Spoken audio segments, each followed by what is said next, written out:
Hi guys, welcome to DC English education. दोस्तों, आज हम लोग सोनेट नंबर 60 पढ़ेंगे जो विलियम शेक्सपियर के द्वारा लिखा गया है। पहले समझते हैं सोनेट होता क्या है। Sonnet is the perfect flower in the garden of poetry which has 14 lines.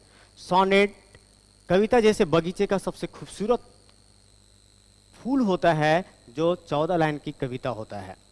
तो दोस्तों, सोनेट के प्रकार भी समझ लेते हैं।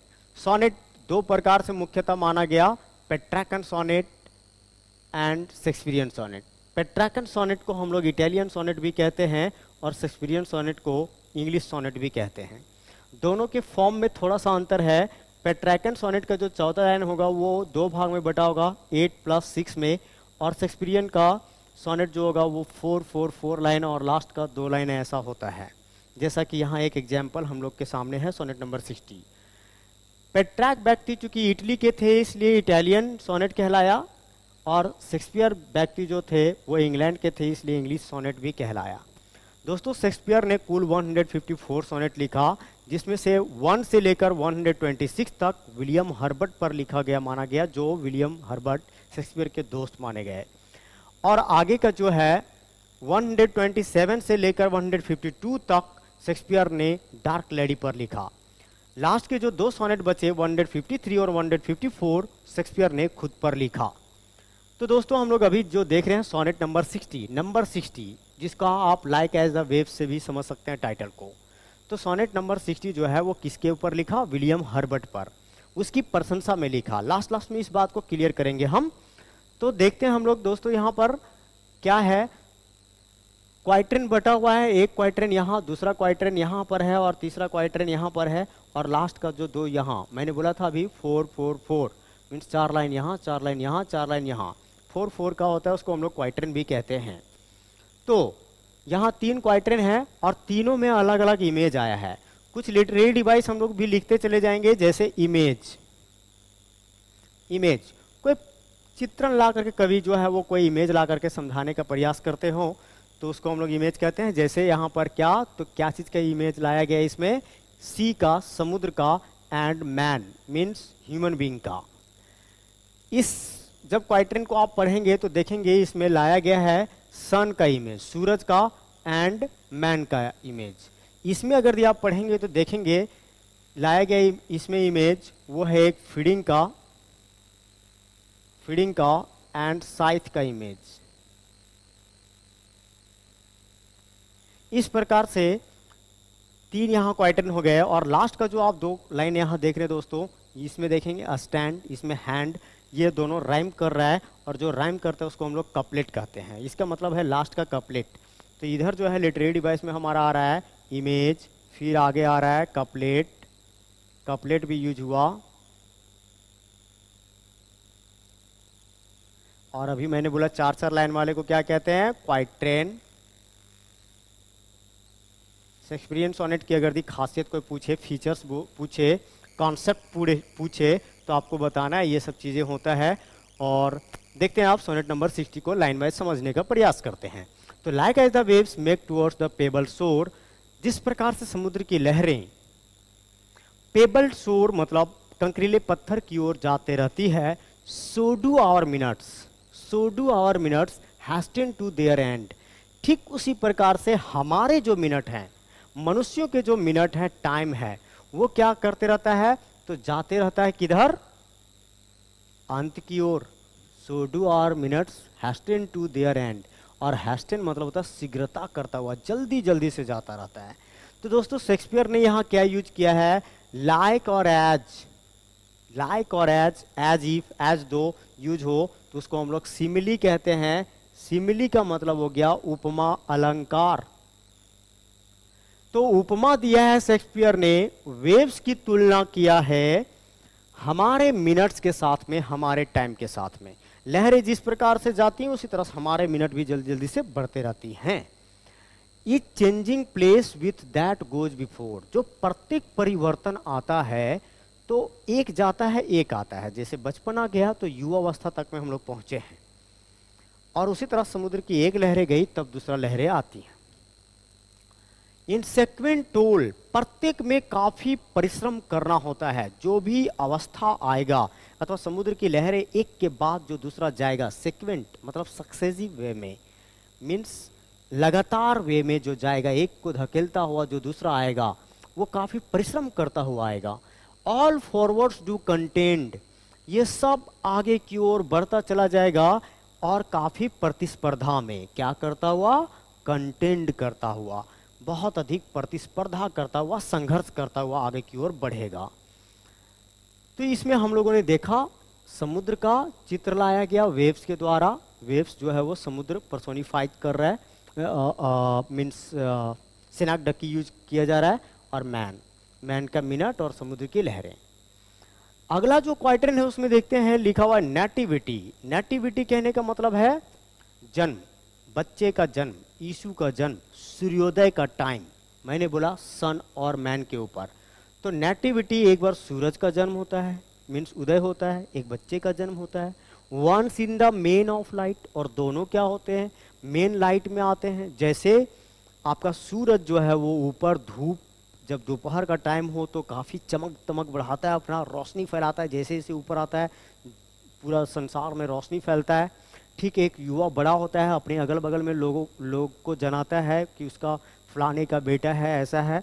इस प्रकार से मेन ऑफ लाइट, और वो एक बार मेन लाइट में आता है, मतलब उससे अब आगे लाइट नहीं बढ़ेगा। वो कहने मतलब युवा अवस्था का टाइम, जिस समय मनुष्य को सारी चीज़ें मिल जाती हैं, जो चमक दमक है वो मिल जाता है, युवा कुछ कर सकता है। जैसे सूरज जिस समय दोपहर का टाइम हो उस समय अपनी रोशनी से धरती को जला सकती है, उस तरह का बात है।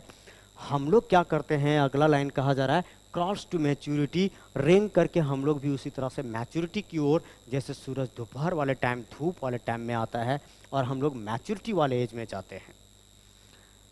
वेयर विथ बीइंग क्राउंड, वहां पर हमें क्या किया जाता है, ताज पहनाया जाता है, मुकुट। इसका मतलब ये कि हमारा बड़ा नाम होता है, दुनिया जान पाती है। दुनिया कम से कम जो आदमी बड़ा बन गया तो दुनिया जान गया, छोटा रहा कम से कम अगल बगल के लोग तो जान पाए, कुछ अच्छा कर गए तो और भी लोग जान पाए। ठीक उसी तरह सूरज जब ऊपर चल जाता है तो सबको बड़ा आश्चर्य में रहते हैं कि वाह आज बहुत काफ़ी धूप है, ऐसा है, दुनिया को पता चल गया। तो मतलब रोशनी से संबंधित है यहाँ। वेयर विथ बीइंग क्राउंड, जहां पर क्या होता है तो हमें ताज पहनाया जाता है, मुकुट पहनाया जाता है। लेकिन क्रुकेड एक्लिप्सेस, वहां क्या हो जाता है, क्रुकेड एक्लिप्सेस, एक्लिप्सेस मतलब हो गया क्या, ग्रहण, ग्रहण लग जाता है। अब ग्रहण, सूरज ग्रहण तो आपने सुना होगा, सूर्य ग्रहण, जब ग्रहण लग जाए तो अंधेरा छा जाता है, तो उसका प्रकाश नहीं जान पाता लोग, धरती नहीं जान पाता क्या मैं है, तो उस दिन वो अपना काम नहीं कर पाएगा। उसी तरह से मानव जीवन में युवा के ऊपर अगर फ्रस्ट्रेशन आ गया, हताशा आ गया, डिजीज आ गया, कोई तरह से प्रॉब्लम आ गया, तो उस युवा की भी लाइफ खराब हो जाता है, उसको भी दुनिया नहीं जान पाती है। तो वो एक्लिप्सेस गेंस्ट हिज ग्लोरी फाइट, जो चमक दमक मिली है उसके अगेंस्ट में फाइट करने लग जाता है। वो एक्लिप्सेस जो है वो ग्रहण जो है वो, जैसे सोलर एक्लिप्स सूर्य ग्रहण, लूनर एक्लिप्स चंद्र ग्रहण होता है, उसी तरह से हमारे ऊपर भी एक्लिप्स लगता है तो वो हमारे ग्लोरी से फाइट करता है। एंड टाइम दैट गेव डोथ, और जो समय दिया रहता है, नाउ हिज गिफ्ट कन्फाउंड, वो क्या करने लग जाता है, तो वो अब कन्फाउंड करने लग जाता है, लेने लग जाता है, संघर्ष में बीतने लग जाता है, चीजें संघर्षशील होने लग जाता है वहां लाइफ आगे। तो इसमें हम लोगों ने देख लिया सन और मैन का। आगे देखते हैं टाइम डोथ ट्रांसफिक्स, वो समय जो है वो भेद भेद करके, छेद कर कर करके विधता है। द फ्लोरिस, जो चमक दमक मिली है, सेट ऑन द यूथ, किसको मिली है, युवा को, वो सब क्या कर देता है, विध विध करके टाइम जो है वो लेने लग जाता है। एंड डेल्व्स, और गहरी रेखा खींच देता है, कैसा, पैरेलल लाइन खींच देता है। और हमारी जो ब्यूटीज ब्रो, जो खूबसूरत भावें मिली रहती हैं, सुंदरता मिली रहती है, उसमें अब झुर्रियाँ पड़ जाती हैं, बुजुर्गावस्था की ओर जाने लग जाता है आदमी।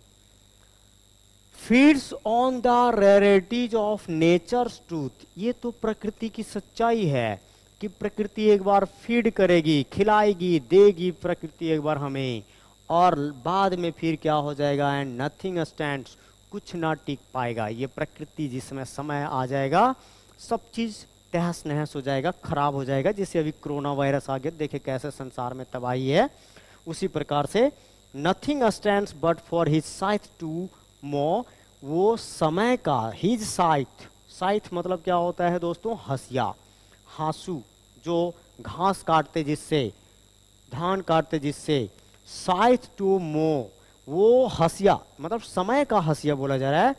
क्यों कभी लाया है, क्योंकि धीरे धीरे काटा जाता है, रेत रेत कर, हसिया जो है वो मोह करते, मोह कहने का मतलब है रेत रेत कर काटना। तो जो हमारी खूबसूरती मिली है, समय क्या करता है, उसको रेत रेत करके काट देता है, उसमें झुर्रियाँ पड़ा देता है, बुढ़ापे की ओर ले आ लेता है, संपत्ति जो है वो भी खाक में मिल सकती है। तो इस प्रकार से ये 12 लाइन्स का एक्सप्लेनेशन लास्ट वाले में हम लोग देखेंगे। तो फीडिंग पर मतलब खिलाने पर, और साइथ मतलब हसिया का इमेज लाया कवि। लास्ट की 2 लाइन जो है वो कपलेट है, इसमें देखें कपलेट में क्या बोल रहे कवि, इसी में तो मुख्य हिस्सा है, and yet to times in hope my verse shall stand, और इसके बावजूद भी मेरी कविता खड़ी रहेगी। कवि यहाँ शैल यूज किया है, मतलब इम्फैटिक सेंटेंस लगाया है, जोरदार वाक्य बनाया है कि मेरी कविता खड़ी रहेगी ही रहेगी, अवश्य खड़ी रहेगी, मेरी पूरी भरोसा है। वैसे विल लगता तो समझ जाते हैं कम भरोसा, लेकिन शैल लगा है तो ज़्यादा भरोसा। प्रेजिंग दाय वर्थ, तुम्हारी प्रशंसा, किसकी प्रशंसा, विलियम हर्बर्ट की, शेक्सपियर के दोस्त की प्रशंसा में खड़ी रहेगी। डिस्पाइट हिज क्रूअल हैंड, उसके बुरे हाथों, मतलब समय के इतने बुरे हाथों के बावजूद भी, आप यही अनुमान लगा लीजिए ना, शेक्सपियर मरे हुए कितना दिन हो गया, शेक्सपियर का दोस्त भी मर गया, लेकिन उसकी कविता अमर है कि नहीं है। तो वही तो कवि बोला है कि मेरी कविता खड़ी रहेगी जब तक, मतलब ये समय के बुरे अवस्था आने के बावजूद भी, बुराई के बावजूद भी। तो इस प्रकार से दोस्तों ये अंत होता है 2 थीम के साथ में।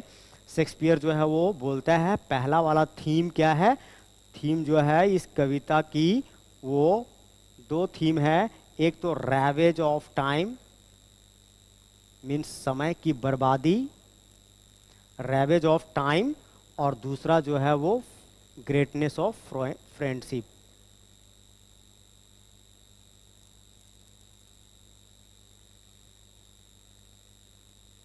मीन्स कवि अपने दोस्त को भी फेमस करना चाहा अपने साथ, ये दोस्ती की महानता है। तो दोस्तों अगर ये वीडियो पसंद आया हो तो इसे लाइक करें, सब्सक्राइब करें और बेल आइकन को जरूर दबाएं। Thank you very much, thank you very much.